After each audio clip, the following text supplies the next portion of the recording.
Moscow's Sahel Gambit. Is Russia filling a power vacuum? A crucible in Moscow, Traoré forges a united front against the shadow of instability. The biting wind of Moscow stood in stark contrast to the warm sun of West Africa, which Captain Ibrahim Traoré was so familiar with. However, inside the Kremlin, a different type of intensity was building, one fueled by shared anxieties, strategic calculations, and a firm determination to redefine the security landscape of a volatile region. In a significant move that echoed beyond the Kremlin's walls, Traoré, Burkina Faso's transitional president, convened a high-stakes summit of defense ministers from the confederal area. This gathering held great geopolitical importance and had the potential to reshape the future of the Sahel and beyond. This was not just a routine diplomatic meeting. It was a defiant assertion of sovereignty, a bold declaration of intent, and a strategic pivot towards a new paradigm of security cooperation. The backdrop was a region scarred by years of jihadist insurgency,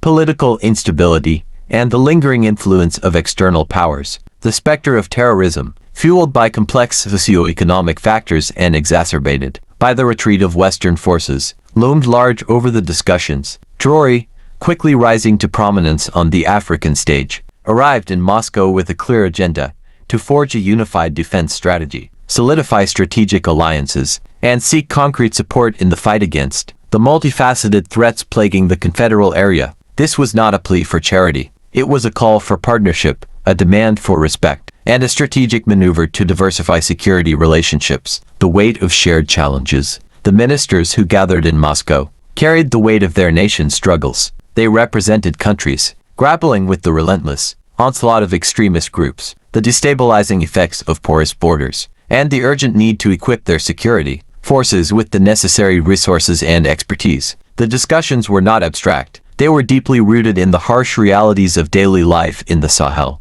where villages are routinely attacked, schools are closed, and livelihoods are disrupted. Central to the deliberations was the need to move beyond reactive security measures and adopt a proactive, holistic approach. This involved strengthening intelligence sharing, coordinating military operations, and addressing the root causes of instability, such as poverty, inequality, and marginalization. The ministers recognized that military solutions alone were insufficient. A comprehensive strategy encompassing economic development, social cohesion, and good governance was essential. The Moscow pivot, a strategic reorientation. Traoré's decision to hold the summit in Moscow was a deliberate and calculated move.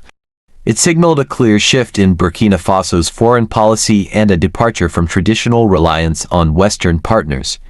This strategic reorientation reflected a growing sentiment among many African nations, a desire to assert their independence and forge partnerships that align with their national interests. Russia, eager to expand its influence in Africa, offered a receptive audience.